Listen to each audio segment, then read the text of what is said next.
Alright, sorry about that, folks. So last week we had Discord taking the shitter. Now this week it was OBS. So technology at its finest, everybody. Yeah. Well, in that small break that you all got, Malzahar and Nunu were able to get a kill mid lane on the Zillion. Rakan is constantly looking for that knock him onto the Ezreal and Yumi, but it's just barely able not to make it.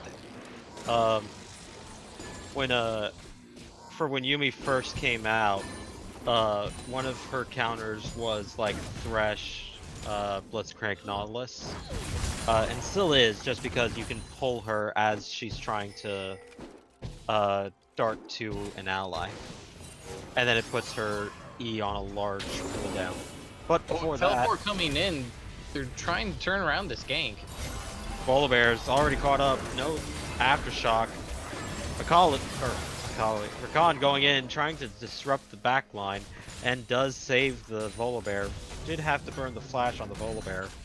And with that, we are safe for now. Dun dun dun. I do like this early vision that aggressive Enchanters is getting towards the bot lane. They saw the Volibear coming in. They were able to react. They didn't get the kill. They didn't get any kills, but it's good proactive play. They got the Volibear flash. They can look to try and punish that. They also got the heal from the Varus to help get him out of it faster. Mm-hmm. Ooh, nice little pull from Malawi there. I want to point out that, oh boy, as I do, they go in for the gank. Great gank there from Kuzi. But it looks like they're going to be trading Dragon for this, which great heads-up play from aggressive Enchanters to trade across the map. That's actually a huge Dragon for them to have, because they're a scaling team comp, so that's going to be huge as the only Infernal in the game for later on. So the Ezreal, he's actually going to be way far ahead in terms of damage, around 30-35 minutes if the game goes that long. What I want to point out is I think it's even bigger as a takeaway from the Varus. Because the way Dragon works is obviously it's a 5% AD AP increase. Well, on 4%. Oh, is it right? It's 4% now. I forgot they nerfed it. But the way it works is on mages and champions that use their abilities mostly. That very rarely translates to an actual 5% increase in damage because of the way ratios work. So if you have 100 AP, you would then have 104, but you may have a 0.6 ratio, so you don't actually get much out of that extra 4 AP. Whereas if you're gank top lane. Oh, and he used the E. He actually used it as he tried to get out of the Nunu, but just barely able to get away from that. Volibear on the chase and cannot reach the Nunu in time. Ooh, so not Ace Ventures, Clout 7's rotated their bot lane up. Very heads up, they lost the dragon, but they can still play for this Rift Herald. Or they're not even in this game. What are you talking about, Ace Ventures? I know. It's great on me. They're actually going mid lane, which is interesting. Switching their Zillion down bot. Maybe they're recognizing that their bot lane's having a really hard time into the Ezreal Yumi, and it's better to try and switch out. While we have a lull, I kind of want to go back to my Infernal Drake point, which was that ADCs are really the main champions that take advantage of Infernal Drake. Because a 4% increase in AD translates directly to auto attacks. So they actually... Oh, these dodge mechanics, though. These dodge mechanics. Yeah, I expect no less from Goiner. He's always been pretty good mid laner. I like to see him keep it up and not slouch any being down in Demacia.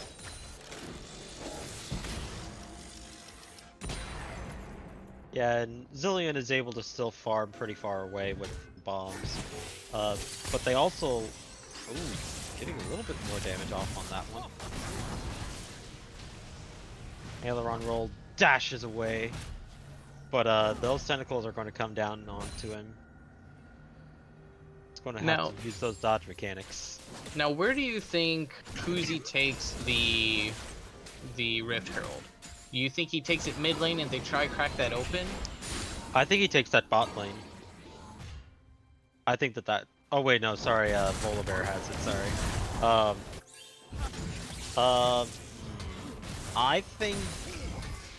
Yeah, you put that mid lane because Malzahar can't actually clear that. He kind of just has to rely on his E and Q, and that doesn't really get rid of the problem. Right. Just barely missed that one.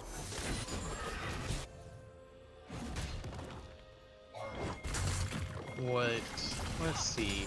I think their bot lane is doing some interesting things at the moment. They're going to run into this Nunu down here.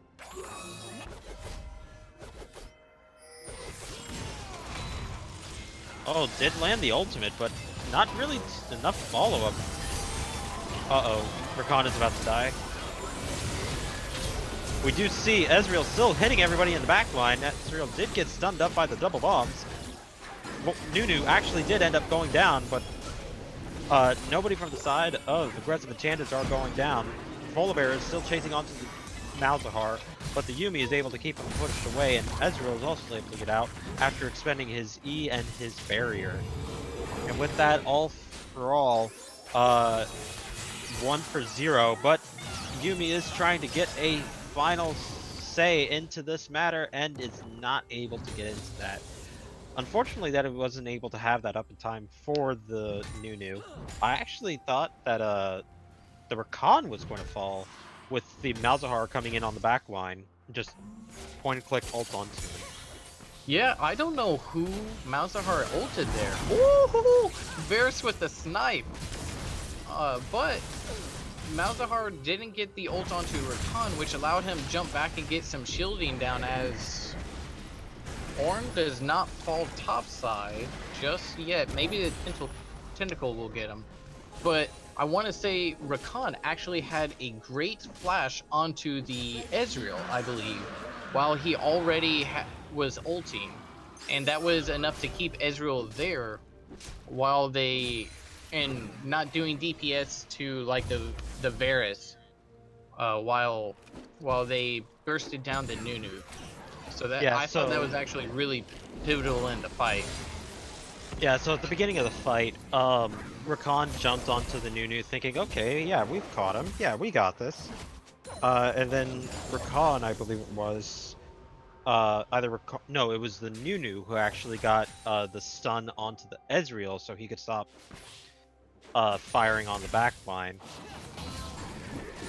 But now as it is now, so I kind of like the Ezreal for what items he has built to an extent. He went for the Vamp Scepter pretty early, but I mean he didn't have a Durance Blade, so that's his thing.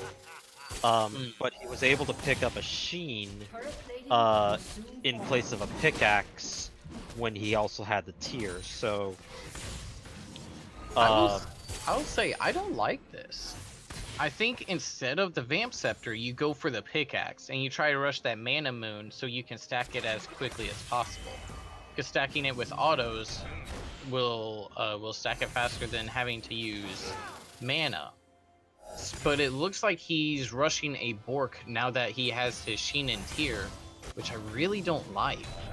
I know he needs to be able to burn through the Ornn and the Volibear, but I feel like you need to get your base item first. Oh no! Great ult from Vortex and and Rakan to hold And now on the the top bot line, lane we in place. do have a fight going on in the top lane. Ornn does have to flash away. He does still have his ultimate. He can look to try and turn this around. But now the Alawi recognized that, and he flashes away as well. Mid lane is going to push into the tower for the side of aggressive enchanters. And they are going to get a bunch of damage down because there is no more tower plating. We are almost 15 minutes in. And Volibear and the Zillion, for those of you who know a little bit of lore, they hate each other. They did actually make it in time before the tower falls. So, first brick is still up for grabs, but all in all, net positive for aggressive enchanters, I believe. Or I thought Clout 7. Cloud 7 is on blue side. Correct. Yes, Clout 7 is on the blue side, and they were able to, as the Alawi Ornn fight happened top lane, they were able to get a dive on bot lane and finish the kills there with a 4-man dive there. So that was very well executed and not losing anybody in that dive.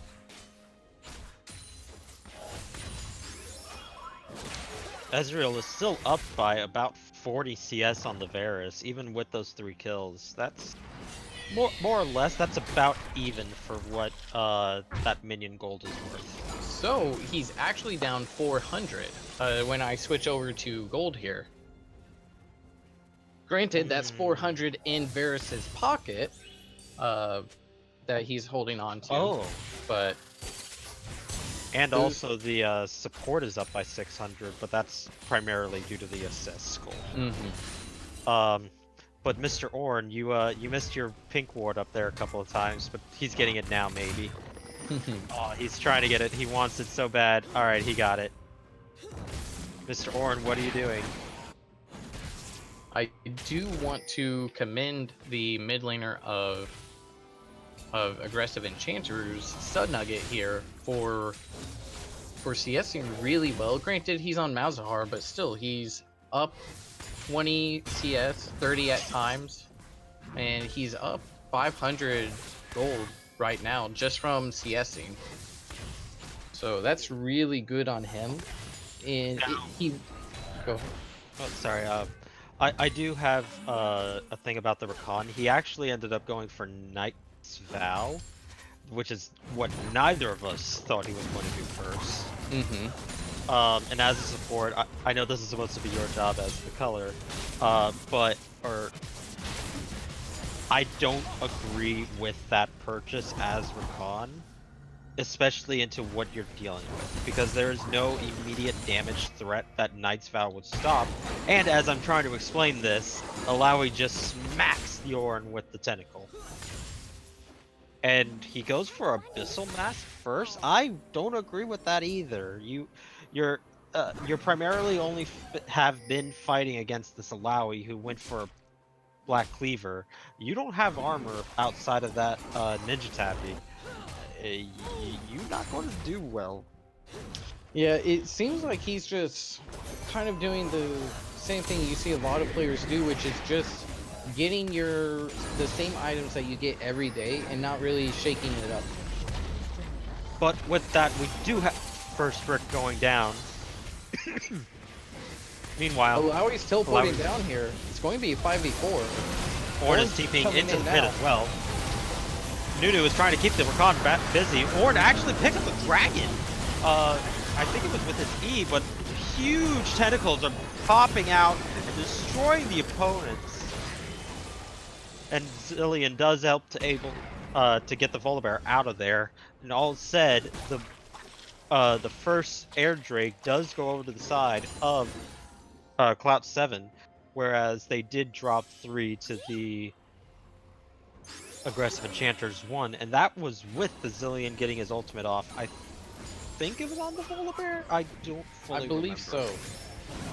So, you know, Seth may be the pit that boss, teleport could have been bad. That was not a great teleport, because you could have easily have had it canceled with just that last auto, but did get it finished up. Set may be the pit boss, and he's not in this game. But tell you what, if you fight in a pit with Alawi and she gets her ult off, she is the pit boss. You Yeah, I think she can't had. take her down, and I think she had good. 3 or 4 tentacles with from her ultimate alone. Mm-hmm. Not to count what other tentacles there were just as a standard allowed. Shoot, I think I saw 5 or 6 there, just pounding away on Clout 7. Yeah, I wouldn't be that surprised if there were. Ornn is taking a beating up here. He needs to pop what these refillable potions are, and he's just now starting to. That's an extra 250 health over both of them. I just realized he went Doran Shield and refillable instead of corrupting pot first. Yeah. But ignoring that, Yeah. ignoring that, Israel has caught up to the Varus in gold. Yes, He's only down 200 now, and most of that's coming from that last turret. He actually went Iceborne first. I don't like Iceborne in this setting. I mean, yeah, you're able to kite a little bit better, but you need damage. You need Trinity forces. Yeah, he's got to be able to cut through that Ornn and Volibear, and it's going to be very hard. Well, shoot, even Rakan, because Rakan's going Night's Vow, so he's going to be tanky too. So having that Iceborne is not going to help. And Bramble. Yeah. And Rakan, he actually finished his gold item, whereas the Yuumi is still gathering up gold for theirs. It's only halfway done. And that's actually something that I like to look at for supports, because like that shows you who's winning the support battle, and right now it's the Rakan.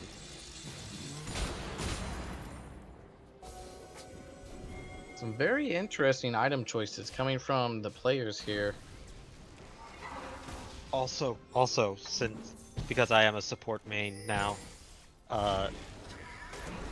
if you're around 450 gold for your gold item, I suggest at that point that you just go ahead and just swap your trinkets as the support, because you're going to transform that while you're in lane in the next minion wave anyways. So just go ahead and change your trinket to the sweeper, because then you won't have to worry about, oh, did I switch my trinkets and all that stuff. No, you already have it. You don't have to worry about that. I think it's a little questionable from blue team to be trying to hold on to this turret. I think they just give it up and pressure somewhere else. Yeah, I would pressure top lane, because there is no dragon fight for a bit yet. For another minute. Right, Well, so it's in a minute, but I feel like you can go in and get wards around dragon while they're killing that turret, and then reset and come back ready for the fight, whereas they're going to still need to reset, so you have a chance of getting that of getting dragon control and making them come into you, whereas now they're going to have to be going into red team. I say that as jungle resets, but there's still Alawi, Yuumi, and Ezreal there. Yeah, and also that allows this Malzahar to push just freely because he has teleport, and Goynder doesn't. He can just stay around, do what he wants. There's the teleport. Just joining right over. Oh, but Yuumi, wait, what are you doing? Yuumi, you're way too far away from your carries. Does get jumped on, and is blown up by the side of Clout 7. Volibear does proc his ultimate, and is able to actually just walk away from the Ezreal, but now Rakan has to run away. And now with that, aggressive Enchanters are able to try for this Drake and go for the third one. Somehow the Volibear is going to have to get over the wall. He is going over, but they missed the smite, and Bears actually steals the dragon. Volibear now, everybody is in full retreat mode from the side of Pot 7, but it looks like Ornn is going to go down for their troubles. Ornn does get ulted, by the Zillion. Zillion is helping to peel for the Varus. Varus is able to kill the front line, and now they're able to go after the Ezreal for the side of aggressive Enchanters. But Ezreal is able to get out. Vortex tries to be fancy with a flash Q, but misses. And with that, a huge win for the side of Clout 7, barely able to squeak by. And with that, they also close the gold lead. And Ooh, that Ezreal with a snipe. snipe downtown to get the Zillion. So when all is said and done, that was actually a 1-for-4 of the side of aggressive Enchanters, losing out hard. They actually did most of their due diligence, but they didn't pull the Drake out. Or the Nunu missed his Q smite combo. Like, as a Nunu, you don't see that happen. Like, that's about a 1500 smite that you just lost to a Varus Q. Yeah, Like, I don't know, but that Varus has Rageblade now, and he has his Executioner's Calling, so he's yeah, actually going to be so big in these fights. I think the here healing- he goes Hurricane, Absolutely. just to make it so that way he can hit like Alawi, Nunu, whoever Yumi is on, all at the same time. Because Malzahar's not that, he's not a healer, but everybody else that I mentioned, they do a lot of healing, as well as the Ezreal, who as a standard has already gotten his bilge water. I'm really looking forward to seeing these dragon fights going forward, as it seems like if they're getting contested, aggressive Enchanters has a hard time securing these Drakes. Sure, they got them early, but they were uncontested early, and now that Clout 7's saying, no, we're not going to give you any more Drakes, they're having a hard time securing, even with that Nunu Smite Consume combo you were talking about. I think it'll also make Baron really spicy.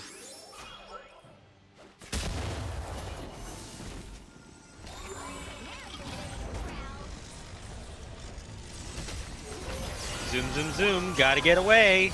But the Yumi's ultimate does stop the Zillion. Zillion is going to flash away and just barely dodge. But unfortunately, he is going to be going down to this. Ezreal just has to land one more ability, and it looks like they're trying to give it to the Ezreal, but he just can't quite reach it. Does eventually get the E auto, and it does take him down. But with that, Cloud 7 is trying to look for a sneaky Baron with Ornn and Varus. It's not going to work right now. The Nunu does stop the Ornn from getting out. Ornn does not have his ultimate anymore. Does fall, and now Rakan has to full retreat trying to get out. He doesn't have anything left, and Lightning and Ezreal are able to take out the Rakan. So now it's just on the Varus. The Zillion won't be up for another 10-15 seconds, so they're able to position and get better ward coverage down around the Baron pit. But now they're probably a little upset about having lost 2 Wind Drakes in a row. That could have been soul for them. The first one being a weird steal by the Ornn, and the second one, the Varus Q of all things, was able to take out the Drake. So that was such a weird series of events. You have Zillion and Rakan bot lane, as they go on in on the volley here.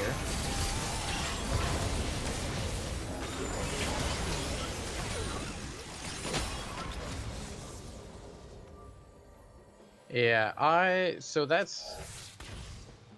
just further highlights my point, where there's just a lot of weird decisions going on. So you have 2 people bot lane, you don't sweep the Baron, and then you try to sneak Baron.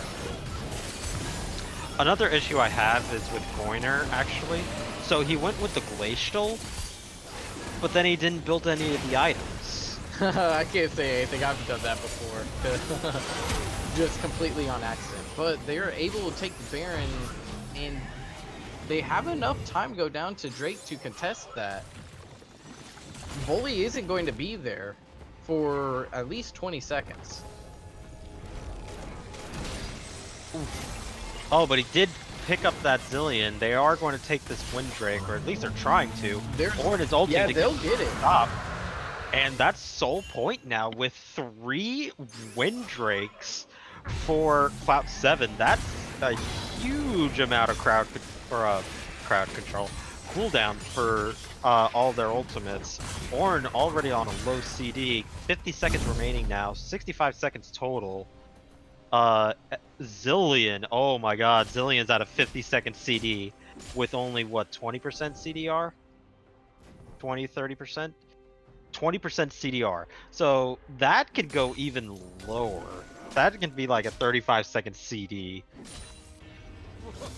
Yeah, this is awesome. I'm really enjoying this game so far.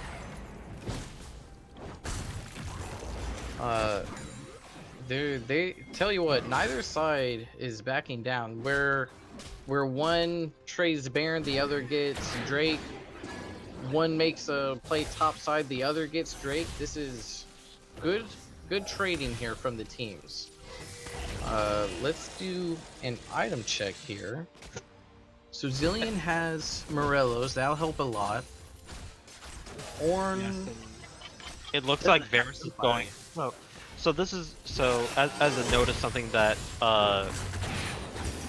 lower elo players have done. I've done it too. I was in bronze when I first started. But before that, they do actually gank the Malzahar, and he does get dropped thanks to the Ornn's ultimate taking away the passive. Oh, the snipe! That was pixel perfect. Volibear, you have a better way to get into that. Why are you just going in there? That was not the best decision for them. Ezreal just raining down damage, and it looks like Aileron roll does go down, but the Zillion does save him. I think I saw somebody flash. The Yuumi just got executed by the tower. Oh, with Yuumi, there's a couple of things that I'm going to say. Probably I'm going to have to wait until after this push. But it looks like there's going to be a TP for the Malzahar joining into the bottom lane. Volibear is trying to get away from this Nunu, but he's just barely able to live. And it looks like that'll be 2 inhibitors to none for the side of aggressive Enchanters. Wow, with that Baron, they just took control of this game, getting bot and mid inhibs. They have Drake in 2 minutes. At this point, you don't even have to go for the Drake. You can actually leave that up and just say like, hey, you guys, go ahead. We'll leave this up, let you think you can have it, and then just storm their base. But as I was about to say, actually, a couple of things. The Varus actually finished his Mortal Reminder first over going for, say, the Hurricane, as we had mentioned. You don't have to fully complete an item before you go for another item. While that doesn't say go and buy 4 half components, but it does say like, hey, you can keep this this Executioner while you're still building up your other stuff, like the Hurricane, like what looks like he's going for now. And Rakan, my dude, you need to upgrade those boots. I know you have movement speed abilities effectively, but you need to upgrade those boots, my dude. Get a Merc Trends. And he went for a Thornmail, and I definitely don't agree with that on Rakan. I like the Bramble Vest idea because diving in, you'll get hit, but I think you need to be going into something else. And just like you said, with the Varus, I don't like completing the Mortal Reminder. Oh, Rakan maybe getting caught? No. I think you do sit on the X Calling and just go into your Runeans. You're going to be applying that Grievous Wounds across almost the whole team. which is what you're going to need. And it also gives you more DPS. You don't really have to worry about trying to chew through people. It looks like it hurts. But yes, and also as another thing that I was going to mention, the Yumi, for those of you who do not remember. Oh, looks like they're looking for this. Ornn does go in, does hit up the Malzahar, but Malzahar does flash away. Lil Owie is in a pretty good position, but does flash away from that. Malzahar does ult the Volibear to keep it locked up. Nunu does ult to try and keep everybody locked in place. The Alawi does slam down and does get the Varus in the end, though the Zillion does get the... It's over. They can just end. They can just end. Just run! Run! End the game! End the effing game! Let me quote Deficio here. Hit the Nexus! Just hit the Nexus! Hit the Nexus! Alright, well... And as I was going to say again, with the Yumi, if she does hit you with, say, the ultimate or the Q while she is attached to somebody and she's under tower, the tower will still aggro her despite being untargetable. So that was one nerf that I'm glad that they gave to her, because that was a nuisance when she would do the submarine Evelyn. Ooh, my client? Oh, there we go. We are going to take a little bit of a break after we see this, after we see these stats here. Yeah, so let's go ahead. I just want to see a couple of things. So, crowd control score of 56 from Malzahar. I liked seeing that. And vision score. Zillion had a better vision score than the Rakan. Gonna have to teach the people how to support. Uh-huh. But when all is said and done, good job from both teams. Clout 7 was actually, barely keeping it in there with those couple of dragon steals. But at the end of the day, despite that, aggressive enchanters actually did well, despite me thinking they don't have a good comp. Like, I really didn't agree with the Yumi pick, and I didn't see a way for them to actually effectively get to the Varus or the Zillion, and they didn't have to worry about that because they would just come straight to them. Yeah. That's really spicy. I'm really surprised that the comps worked like that. I may chalk that up to a couple mistakes on the side of Clout 7 giving aggressive enchanters the ability to take back the game with that Baron. So maybe if they clean up the play and keep what I think would be a strong comp or stronger comp going in game 2, I think they can right the ship and at least split it 1-1. Mm-hmm. Yeah. Uh, Now with that one game loss, Clout 7 can no longer guarantee that they are first seed for tonight, so they will actually have to play next week, as my math checks out.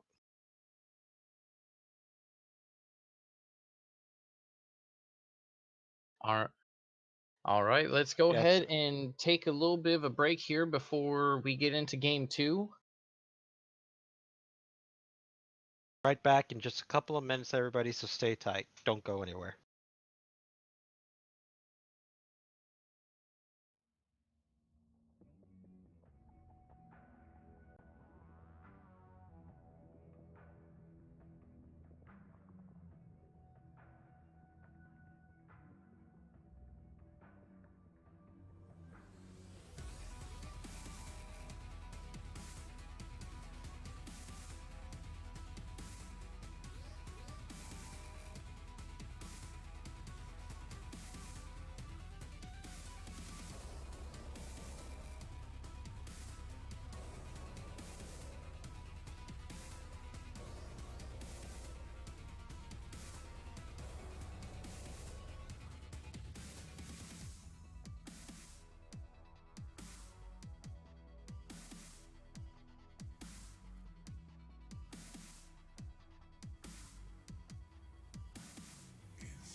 Welcome back, everybody. We are going into the Game 2 draft. Once again, I am Ansem with uh, the King Majora.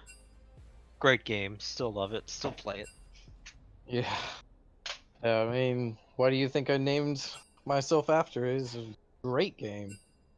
Um, what what are you looking for the teams coming into game two? What adaptation would you like to see? So, I would like. So, hmm, for Clout 7, I would say I want to see um, a little bit better of uh, item choices. And for aggressive enchanters, I would like a little bit cleaner engagement tools. That's Yeah, all. yeah.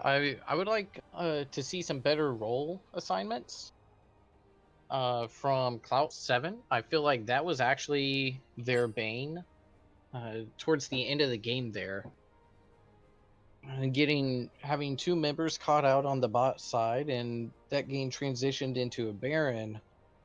Feel like if they cleaned that up, they I feel like they were in a very good position in that game to actually win it. And then Hmm. they unfortunately kind of threw their lead with with that Baron.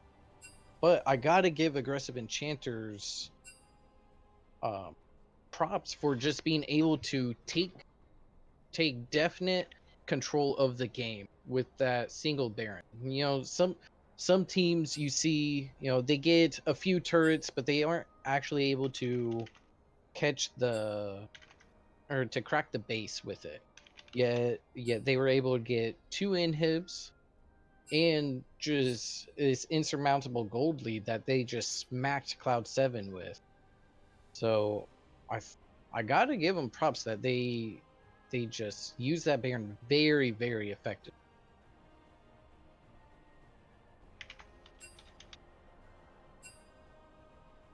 All right, and Um, we are underway into the bans now. As a reminder, everybody, they do lose bans for the first bans for both sides. Cloud 7 for, I believe you said, disciplinary actions, correct. and then aggressive enchanters because they have a sub a little too high ranked.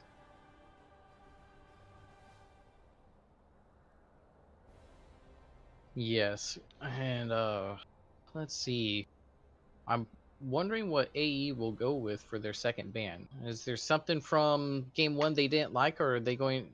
Yeah, they will keep their Mordekaiser ban. That's Yeah, interesting. I know Volcron likes to play it, so they could have picked it away here if they wanted.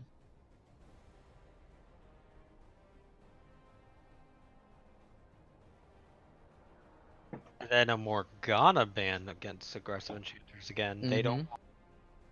They don't want, I believe it was um you say Ooh. Autumn Gamer, I remember his name as Derpnaster. And same bans, 2 games in a row. Is this Nothing. going to be the salty run back? Ooh, and they pick up a Vagar for the mid lane for Goiner. Something I want to say is this is Oh no, sorry, almost not Goiner. Stud Nugget.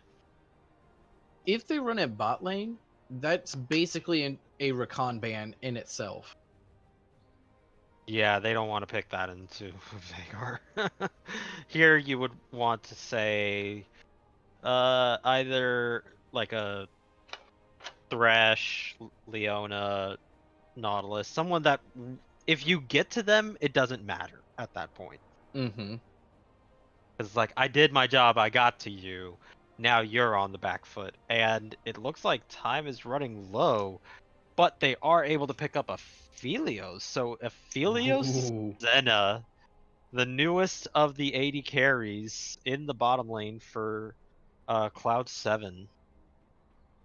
Aggressive Enchanter is going to run back the Nunu. Pretty solid from the Nunu. Unfortunately, he did miss a couple of key smites that let the game roll on probably a little longer than they had hoped, but that is all in the past. This is now. What are they going to pick for their third pick? I think that they're going to try and look for a support. What do you think? I think so, unless you're there. It is. There's the Yumi again. And I called it. Yep, the Vigar mid for Stud Nugget there. The Kindred, that's so I've seen him with some games on it, but it's a very bold pick with the Senna and Aphelios already Yeah, showing. I do not agree with that at all. You now have 380 carries, uh, all of which are like scaling champions. Mm-hmm. I do not agree with that. You need something that is super aggressive early, for Cloud 7. Here's the Kindred Ezreal is ban. not. Yeah. Yeah, they're respecting the fact that Israel was a pretty big boy. I think that means, for Freddie Mercury, they may go for Kaisa, Mm, as that's the other AD carry that he's been playing. yeah, let's.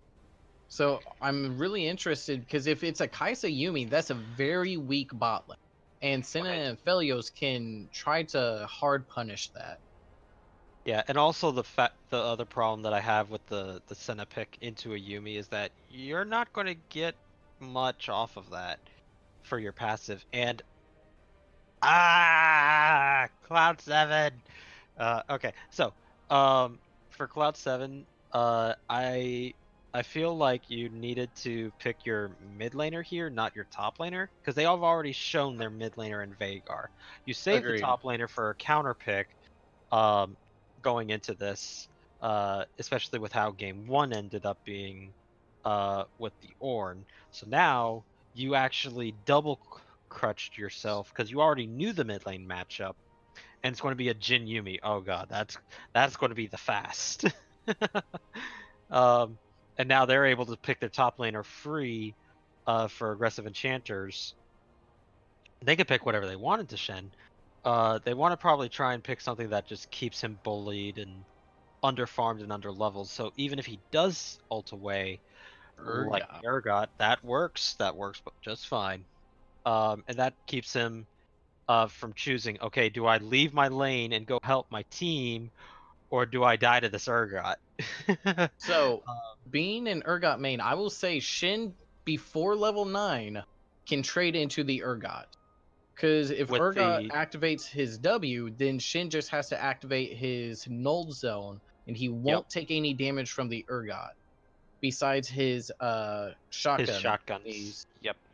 But I think that's actually still an okay pick until level 9, where Urgot should be able to start dominating that matchup. Yeah, where he has the Black Cleaver and components to the next item after that. Mm-hmm. And Cho'Gath to wrap up the comp against Veigar. Now, that could be either Predator Cho'Gath, which would be hilarious. Um, I wouldn't disagree with it. I'd be like, yo, that you do you, bud. But it's probably going to be the slow, the glacial augment from the Cho'Gath, and he has to build the items for it. Yes, absolutely. So it's a 2.5 carry comp again with the Aphelios Kindred, and I mean, I guess 3.5 because Cho'Gath will have some AP with those if he does go the glacial augment build, because he'll have two items with AP there, Now, and he has some good scaling. now another note. That actually is a pretty good pickup in the Cho'Gath. Cho'Gath Wait, top, wait. No. Cho'Gath top, Shin mid. That's no. Oh That's no, Senna mid. That's Senna or mid. or is it Aphelios? Because they may do either one Yeah, here. they can do either one, but that is going to be a Shen support. Okay, we got baited. Oh, that's spicy. I like it. I like it. All right, I got baited. I'll admit it. I got baited hard on that one. Yo, um, yo. Cinnamid, you're right. Okay. All right. So the Felio Shin bot lane that does give a lot more punish potential onto the Jin Yumi if the Shin can land the taunt. Yeah. But Yumi is able to keep them pretty far apart with the Q and with the speed up. Uh, and Jin gets more power when he has more movement speed, so that's why you see the Swifty boots usually come out for him. Mm-hmm. So he's going to go zoom zoom and try and one shot everybody with that fourth shot. Now, this changes the top lane matchup. So I play Urgot. I last season, or well, I should say season 0, I was a top laner in Seal, Mm-hmm. and I had Urgot banned against me constantly because there were a lot of Cho'Gath players, and Urgot does great into Cho'Gath Agreed.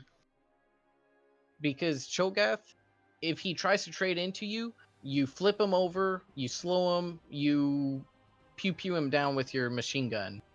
His Yeah. silence doesn't mean anything if you get your Your W up W. first, and even with his knockup, if you just buffer your E, it works just like a Tristana or an Ezreal. Where if you buffer that CC or that movement ability right, then you just go through it. It doesn't even matter.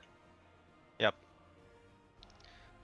So this turned from all right, I press W, you press W to okay, now it's a skill matchup. So this will be a skill check between Cho'Gath and Urgot, who has the better timing.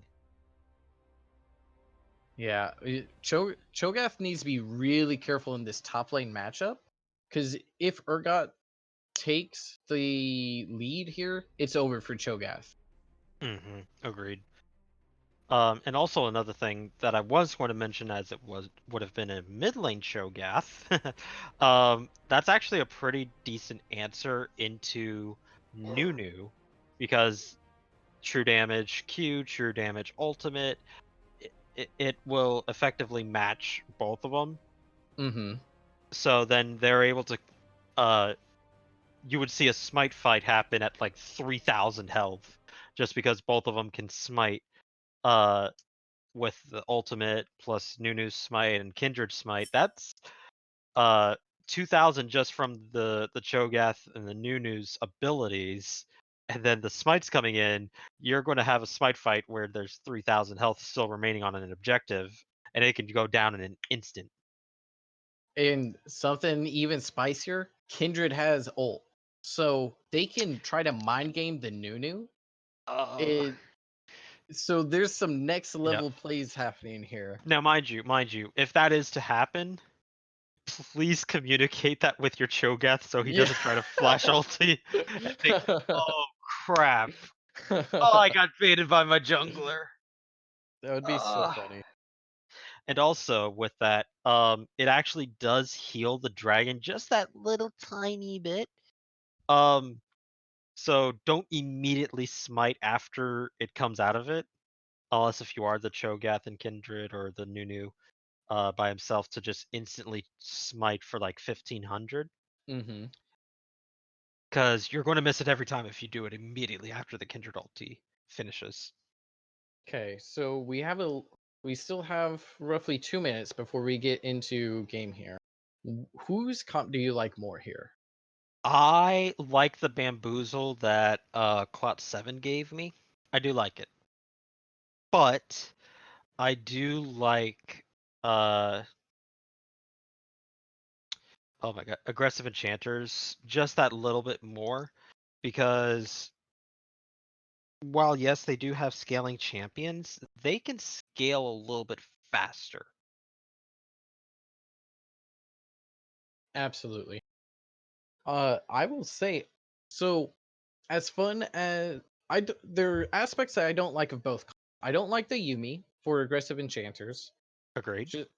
just because I think Yumi is a very situational pick, Hmm. and I think it's a counter pick as far as supports go. You should pick it after you see that the other bot lane is like a we're not going to do anything lane.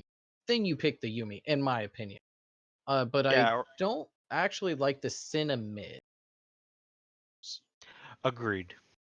Well, so actually, it's not that I don't agree with that. I don't agree with the Senna, Aphelios, and the Kindred on top of it. Right. Like, pick two, keep those, and then change one of them. Hmm. Preferably the Kindred, because both the Senna and Aphelios are scaling champions. They want to have that time to get to their items. Kindred doesn't want to do that. She wants to get those stacks, and while yes, she can get some of those stacks from ganking, you're mostly going to be getting those from the camps in this type of a game. Yes, Oh no, I have and what's going to be really hard is if your mid lane and your top lane don't have pressure, you can't invade and get those stacks. So it'll be really hard here. Because Senna, as has been stated in LCS plenty, she does not clear waves very quick.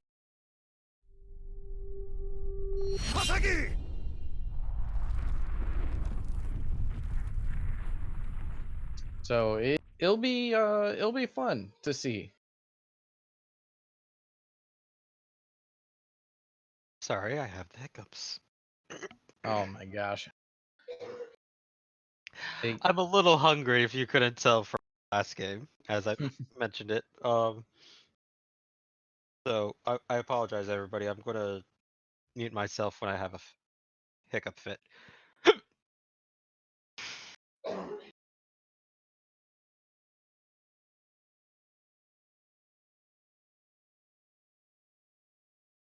Hmm. Okay, I think I'm good. Okay, It's so about time. well, as you as you mentioned a bit before about the wave clearing from Senna, neither team really has a good wave clearing mechanic. Yeah, I guess Urgot shotgun knees, Vagar when he hits like one or two items can wave clear. Yeah, where he cages and then W's onto the minions. Important to note, Cho'Gath is going grass, and I I agree don't with like that. that. I I actually agree do with that. so for lane, it might be okay if he can get to the Urgot, but I Mhm. don't like it in the grander scheme of the game. Because I feel like the safety that he would provide by being able to glacial augment an area would be much more beneficial to his 3 ADCs than him having a little bit of a better trading in lane. Is So my I disagree with that in this regard. okay. So while yes, I agree with you to a point with that, he is their front line effectively. While Shen is good for the W, that's not going to stop Vagar from blasting an AD carry. The fact of Cho'Gath having as much health as possible is what's important because he needs to one-shot immediately either the Vagar or the Jhin. And while yes, his ultimate is going to help with that, having the grasp, especially early into the game, he'll be able to stack up his health even faster with that.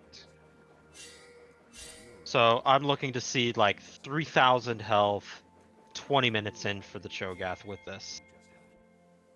Yeah, that's Yeah. putting a kind of like a pressure onto the Cho'Gath, but he needs to have like that kind of a health bar in order for his carries to feel a little bit safer. Right. I don't know. I don't know. I still like the idea of glacial, because we back when my mid laner was top, they. Oh, sorry. I was reading what his coach had said. But whenever my mid laner was top, he played a lot of glacial Cho'Gath, and that guy still ended up with a lot of health just because he would go one glacial item Whoa! into What? Cho'Gath! Where was that Q going, my dude? uh, I don't want to flame, but like my dude, that wasn't anywhere even close to him. All right, he lands the second one, but Urgot did hit level 2 first. yeah, 7 minions to level 2 for a solo laner. Both bottom laners did hit level 2 about the same time, but there are more minions for the side of aggressive enchanters. So Shen is not going to want to walk into that either. Yeah, Those shotgun knees are hitting hard onto the Cho'Gath. Mm-hmm. He already had to burn his pot, and oh, Kindred's ganking. Maybe they'll be able to turn the lane around. Looks like Urgot just backs off. Ooh, Philios going really aggro here. Does go down with... Jhin does get the kill. Must have been minion damage there that took him down in the end. Also, I think Shen had his Q, not his W, so the Jhin was able to keep autoing. Yeah, so a problem with Shen support is that he really can't do enough until Oh, Cho'Gath's in a bad spot here. he is a level up, but so is the Kindred now coming in. Doesn't get the knockup. Urgot is going to just walk away. Does flash, but does the Kindred, it does actually get the kill onto the Urgot. Unfortunately, she did not have a stack onto him. I was So that just will not gonna be ask one for that. charge. Yeah, he had the stack onto the Nunu, so he will not get a charge off of that. He was able to get this first stack off of one of the camps. Yep, got it on, I believe, top Scuttlecraft. Yes. Yes, and they do ping out the chickens for getting the next mark. It's unfortunate that it was on the opponent's side. Yeah, it'll always be on the opponent's side, but what's unfortunate is that it's so close to a lane. You would want to see it on something like Gromp or, well, yeah, Gromp is really good. Cho'Gath, run away! And he does make it out just in time. Oh, but Urgot is looking for it. He is stopping the back, and he has the Cho'Gath does have to be careful. He doesn't have the flash, but he is able to still get maybe a Q auto, and that'll kill the Cho'Gath. Kindred's coming back up. Cho'Gath may be looking to bait this, but Kindred's going to have a hard time killing Especially this without solo. any mana, yeah. He has just enough for a knock-up. He's looking for it.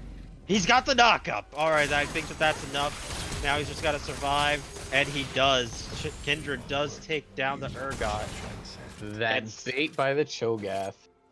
Still didn't put a mark onto the Urgot. Now, as somebody who knows a Kindred main that is very sad about all the nerfs that Kindred has had over the years,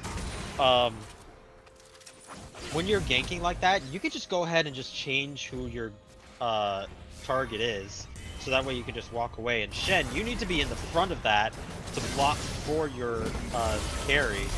But he's trying to fight this out, but that fourth shot by the Jhin is able to walk them out. No problem. Yeah, I wonder, they must not have. Oh, Shin had put his ward in Dragon Pit, it looks like. So he actually didn't have a ward down there to spot out the Nunu gang.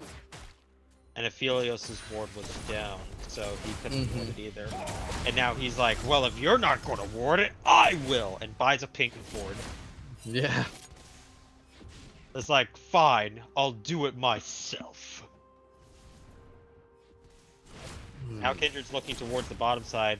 Yuumi is alone. Oh boy, Kindred, you're a little stuck, my dude. But he is able to get a Q over against the wall again. 9 seconds CD. Oh wait. We do see another exhaust down onto the Aphelios. Aphelios uses steal, is trying to survive, and he does just barely with the Senna's Q as well. And with that, they do get an answer finally in the bottom lane, but it does go onto the Kindred. but that was a mark for Kindred, so now he has 2 stacks. Now they're looking to get the dragon. I wonder who's going to mark next on that one. Senna trying to keep the Vagar away, is able to push him a little bit away, and they are able to get an Air Drake. That'll be helpful for them, especially since Shen, he has about, I would say about a 3-minute cooldown, a little bit over, for his ultimate. It will reduce a little bit, thanks to his going for a Knight's Vow, but that 10% CDR is going to help speed that cooldown up a bit. Yeah, I do like the Knight's Vow on the Shen. He and Felios will be fighting here. Oh, does get the taunt onto the Nunu. Nunu has flash still. He flashes over, doesn't go really anywhere. He's calling for support bot lane to help. But now Vagar is looking to get the kill onto at least the Shen. Does eventually end up using it on him. Kindred is still level 5, isn't able to get the ultimate out just yet. So with that all said and done, it's 3-3, but all the gold is effectively on the Kindred, whereas the gold is more a little bit spread out for aggressive Enchanters, mid and 80. Yeah, that was a great roam down by Stud Nugget. Hearing the calls of his Nunu to come down and being able to collapse in, picking up that kill, that's good heads up play. Hey! I imagine that's because he was able to get pushed mid lane. Senna does not get lane prio very well. Especially with only having a tier. You don't have much in the terms of mana at all, really.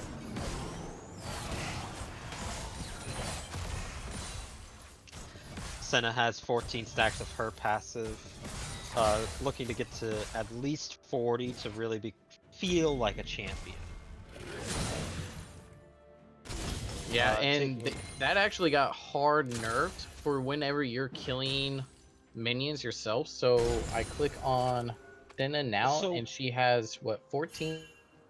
So I thought it was actually buffed when she kills minions. So before, all minions were 1.67 except for cannon, which was 100%. But now all minions are 25%, except for cannons are now 1.67% if she kills them, or 1.67 if... Oh, and Freddie Mercury just blasts Vortex.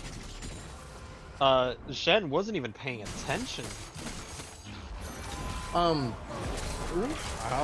talk about it after this fight around Rift. Kindred does get the ultimate off, and Shen is looking to TP in. Doesn't get the kill off onto on the Kindred for the Vagar, but is trying to chase him down, and he does with that final Q. Shen did get stopped. I think it was probably by the Jin's W. Oh, but then here comes the chain of death onto the Cho'Gath. Senna actually is up here now trying to look for something, but I don't know what he's trying to look for. There's nothing to fight for anymore. My dude, you're all alone. You're about to get collapsed on by this Nunu.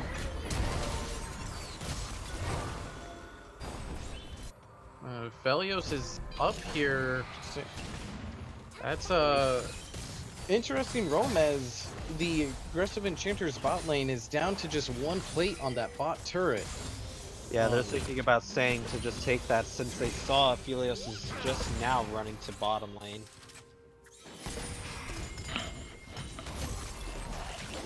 And I don't think they're going to get it on this push. Aphelios did make it in time. And Shen is here to stop it as well. So I don't get how the chakram gun works for all those little chakrams that happen. Is it when it's in his offhand he gets the chakrams? Yeah, it's when it's in its offhand he gets them.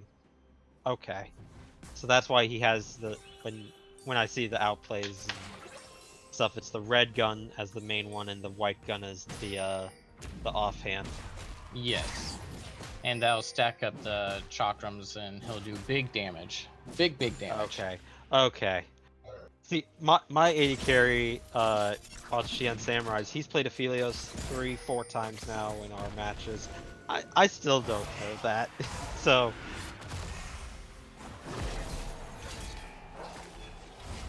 Yeah, I don't know.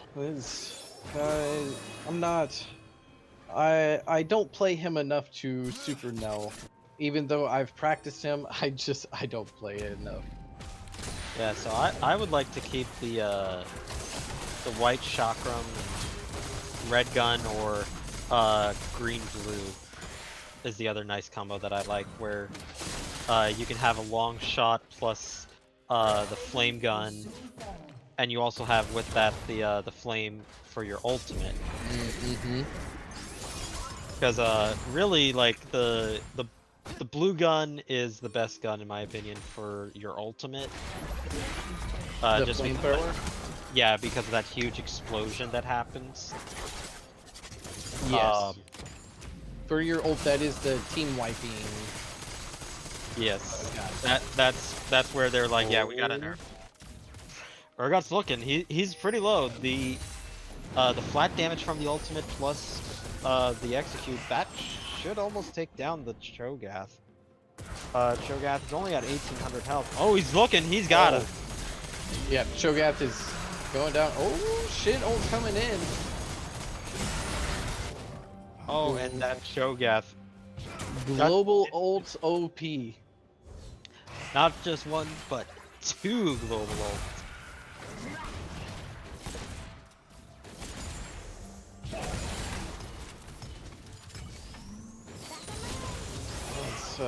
That is spicy there. So that's optimally, I guess, what this comp would be looking for. However, they seem 4K down 15 minutes. It might just be too far behind for their comp to really be able to come online. Of course, Aphelios, Senna, and Kindred do scale up. So if they hold out long enough, you know, maybe they're able to do something here. What do you think? So Kindred is almost a champion. She's one stack away. If she were adventurous enough, she could go into the Grom. Nobody would stop her right now, but they're not going to be looking for that. Veigar's her current mark. I think she should mark the Urgot and just go straight forward, and it looks like they're going to it. Urgot is alone up here. Nunu is the closest thing to a friend he's got, but Urgot, I think he already used his E. He did, but Kindred did not mark him, so he's not going to be able to get the mark off onto the Urgot. Again, this Urgot is feeling the pain. He's taking a lot of damage from these two. 4 deaths now, and Nunu does sneak around, but the deja vu. Hello, Goiner. And Goiner goes down. Urgot in the chat, what color is your tent? A friendly little banter. It's like, okay, I've been camped now by Shen, Kindred, Senna, and just throw the whole party up there besides Aphelios.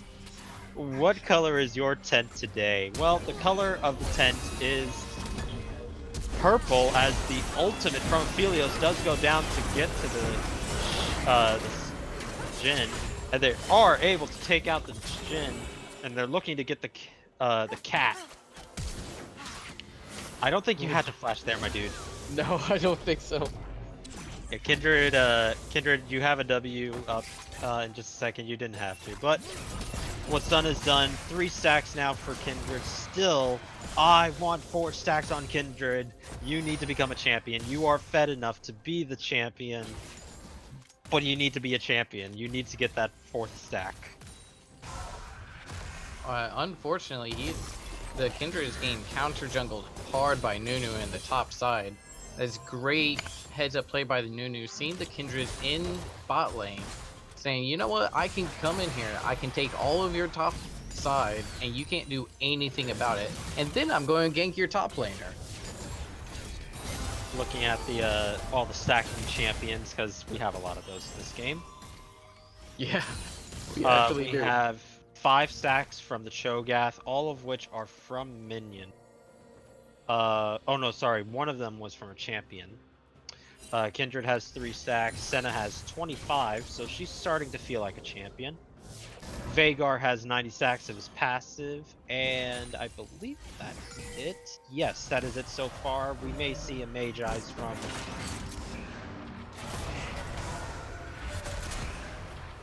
Oh no, Senna! And she gets away, just getting hit by the 4th and final shot. Doesn't have cleanse, but she does have flash, so if she needed to, she could always walk away, flash away if need be.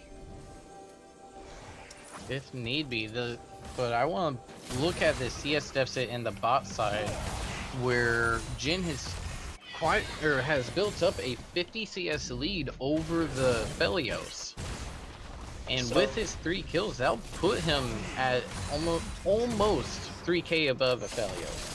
Oh my god. That's a little insane, in just my opinion.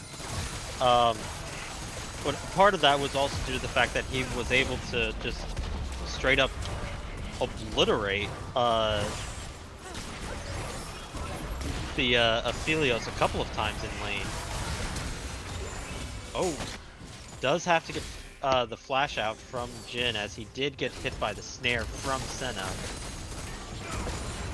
So I think a good option for Yuumi to get right now would be for him to get... Oh no, hold up, before that thought. Kindred does use the ultimate to get away, but doesn't last long enough. And now Shen misses the taunt and does die to this. Does go down eventually after the W does run out. Aphelios trying to win the fight for his team, but unfortunately cannot kill them as they have too much healing and damage. Senna and Aphelios looking to get down to Jin, but Yuumi is able to save him. Jin fires out and does only get the Aphelios, and then Senna eventually falls to the Nunu in the end. In all, a 4-for-0. So that is a classic example of something that really kind of drives me bonkers, which is when one of your teammates gets caught and you can't take the fight, just leave them. Just cut the dead weight, just leave them. You'll lose your jungler, so you'll lose drag, but you won't lose an additional 3 kills. So you'll at least still have people out on the map that can take resources, and you're not just in a gray screen simulator. I think that's something that a lot of teams need to work on, where you don't commit to a fight that's already been lost. And another thing that I really don't like about, so going back to the draft again, I really don't like the Shen support, because you have Aftershock. You need Aftershock to survive as support Shen. You miss that taunt, you're not a tank. You're just as squishy as that Yuumi.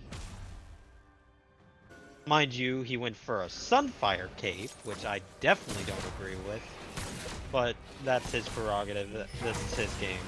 Yeah, well, I think Knight's Vow probably would have been good here.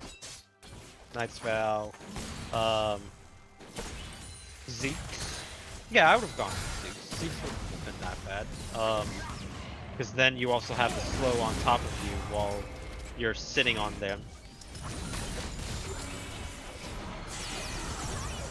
And the Yuumi ultimate comes out, does get the snare onto the Cho'Gath. Cho'Gath is having to walk away. The Vhagar is looking to get the kill onto him. Doesn't get the ultimate, but he does get the kill nonetheless.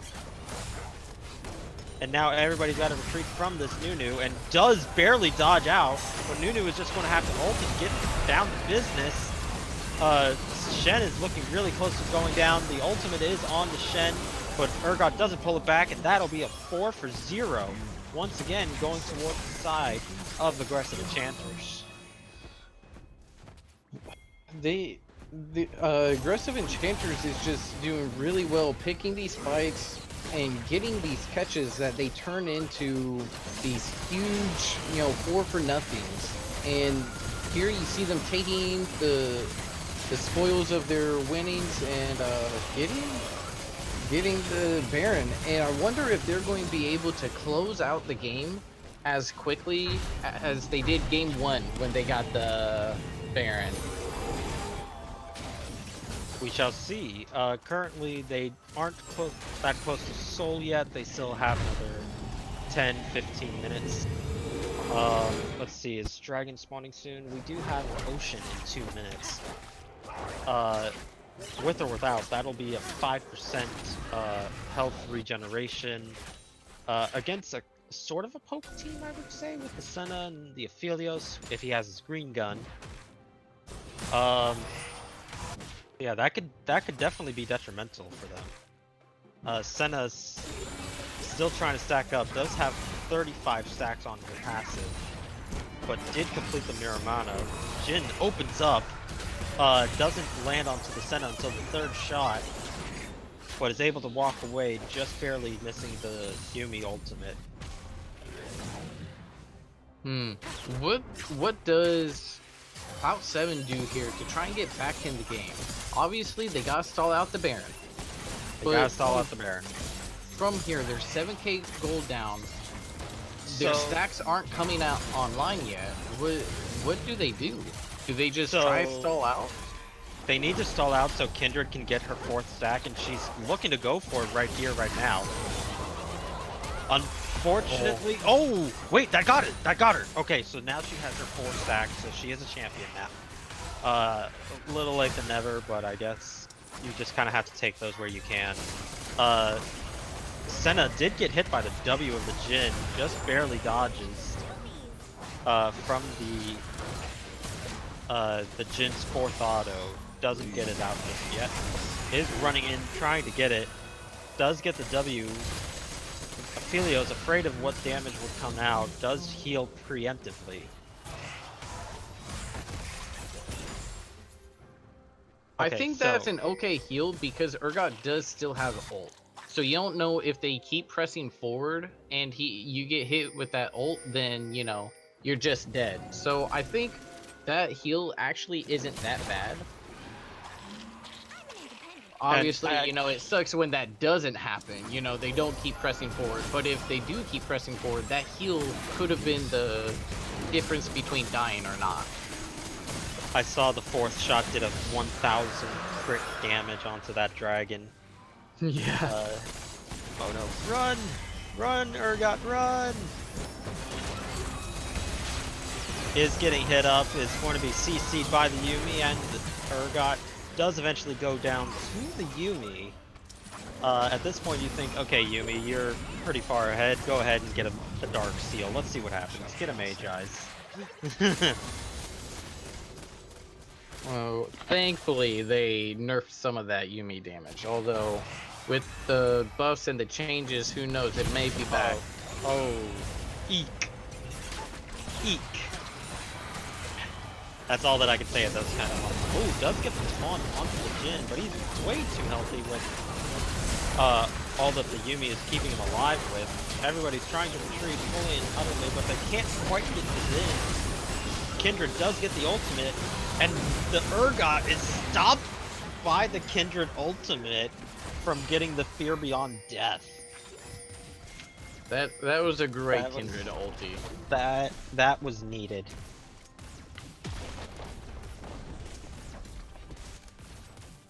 For when you look back in the VOD, the Aphelios is questioning how they survived the Urgot ultimate.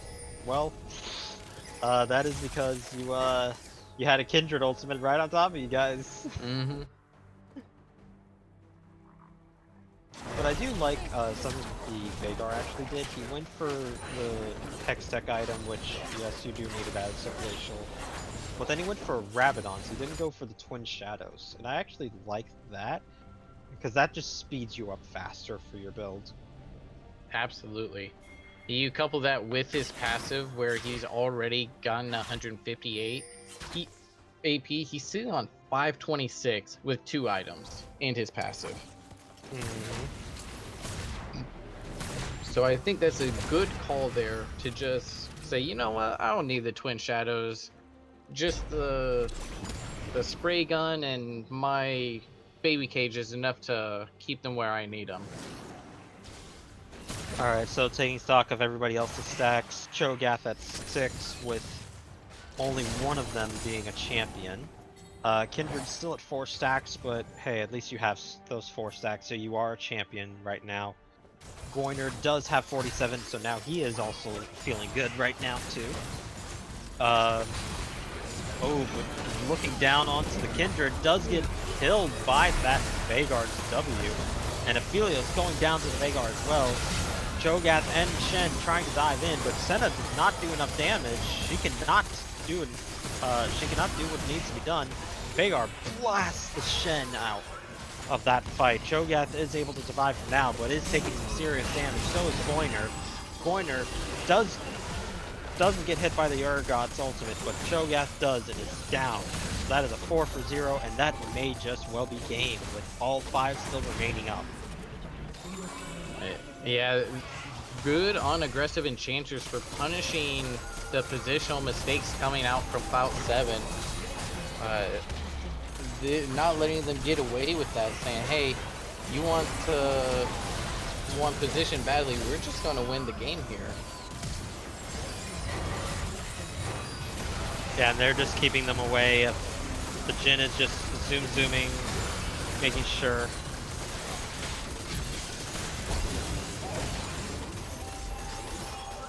And with that, aggressive Enchanters will take this 2-0 over Clout 7. So Clout 7 ending at 4-2 for tonight. We'll have one final match next week, and aggressive Enchanters ending their round robin at 5-3. Now they do not guarantee first seed with this, but with the head-to-head, if Clout 7 were to catch up with that one more game, they would still be first just due to tiebreaker rules. This is a really solid game coming in from aggressive Enchanters.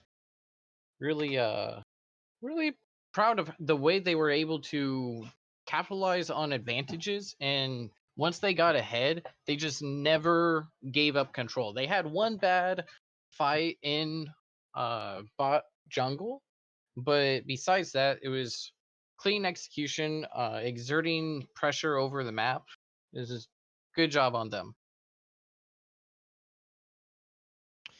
Yeah, still some things that can be cleaned up for item builds. But I did like the items better going into game 2. I definitely agreed with the item choices this time around a lot more than game 1. We do have a post-game interview with apparently it looks like Lightning and Autumn Gamer are already in there. Let's go ahead and drop on in. Sounds good. I'll take that.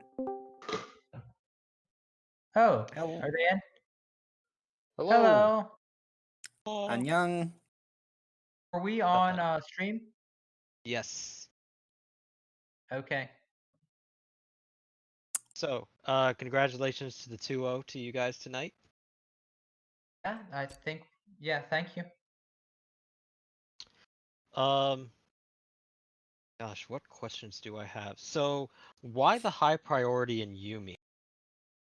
I can answer that one. So basically, our idea is that Yumi as a champion has both a decent amount of heals and utility, as well as a decent poke. So, despite the fact that the cat kind of sits there and looks at you weirdly, she does help the early game a little bit, but she really helps in the late game, especially if you're someone who is highly used to enchanter supports. It was more just kind of Autumn is comfortable with Enchanter supports, and we can't get our Soraka one shot. Finrev sent us something condemning Voltron for inting. Oh. Oh yeah, no. The game 2, he was getting. We Captain saw Oblivion. what color is your tent? Yeah. Yeah. Yeah. Near as I can tell, their tent was fairly red. So, I would I have want- loved the little camper emote, but they're banned. Yeah. I want to ask you guys. So, in game 1 and game 2, once you guys got Baron, you were able to close out the game pretty solidly. I want to ask if you guys have been working on, objective control and turning that into games, or what have you been working on? Because it looked very solid from you guys. We have been working on like the objective control, not necessarily what we do once we get them. We didn't really work on that. That was more just kind of, we just ARAM the one time. That's not really that complicated. And the other time we tried to split push and it sort of worked, but it was kind of a more slow burn because at that point we weren't 100% confident for the team fight. But at the last game, we were confident for the team fight, and like it really did work out. We were able to just kind of wipe the enemy team and win the game off of that under their turret. We were able to just kind of win the team fight pretty decisively. So it was about just kind of, Baron just gives you a huge push advantage. You can't clear the wave, so you can come in and kill the tower. That's kind of my philosophy around it. Is you just kind of shove one lane or all the lanes, and you can just kind of close it out really quickly. I've been looking at the like Baron win rate, and the Baron, whichever team gets first Baron, has the win rate has continually risen since the beginning of preseason. It's just like Baron is just better now because games are short, and I'm not sure if turret's got a damage nerf, but it certainly feels like it. It might just be like more tanks in the game and some more mobility. I'm not really sure, Okay. but yeah, Baron has been getting better despite being nerfed. Okay, I see. You're just playing the game by the numbers then. Which is very smart. Some people decide play it by feel, and that doesn't always work out. Ansem, do you have any more questions before we send them on their way? Whoever your jungler is needs to smite a little bit better game 1. Oh, lightning! You hear that? Ooh, yeah. I smited too early because I was gonna get knocked up by Ornn that one time. That was Twice. I know I'm flaming you. I know I'm flaming you, but yeah. the one with the ore, and I'm like, okay, that was just a weird mishap. Okay, and then the Varus Q that happened later on, I'm like, okay, something's clearly not happening right. Okay, Both of those can be chalked up to in the first one, that was just indecisiveness on us. Nobody necessarily made the call to burst or to hold for the Ornn ult. And as a result, we did neither, which let the Ornn ult, again, frighten our jungler a little bit there. We didn't burst it hard enough. If we had bursted, I think we would have had that one. As far as the second one, that one was just we did not have the vision, and we weren't able to properly. I think I died like a half second later, so I think I was just kind of smiting, hoping to get it because I was dead immediately afterwards. yeah, That wasn't the Ornn one; it was the other one. that was the only thing. That was the only thing. But yeah. So Yeah, no, I use Nunu as a crutch because I'm bad at smiting. But it All I just can didn't say is, work have you out. heard of our Lord and Savior? Have you heard of our Lord and Savior Cho'Gath? Yeah, he's pretty good, but like Cho'Gath has the problem of like I always Picking his die over and over again when I rather play than Cho'Gath jungle, so I just kind of have ignored that one. Well, I don't have any more questions. yeah. So, GG tonight, guys. Congratulations on moving up to 5-3. Good luck and rest of your season if in playoffs, and we're going to go Yes. ahead and sign off tonight. Yeah, so with that, you guys did confirm that you are going into playoffs. I believe, I think yes. we get a bye week next time because Yeah, so you do get a yeah, bye I week next believe week, our but you last week is a bye week. have solidified you are getting a spot into playoffs with that win. So Okay. congratulations. That's awesome. Fantastic. Look forward to it, and can't wait to see how everyone else has improved as postseason begins for us. Hope to everybody on stream. Hope you enjoyed the games, and we're gonna get off. All right. Yes,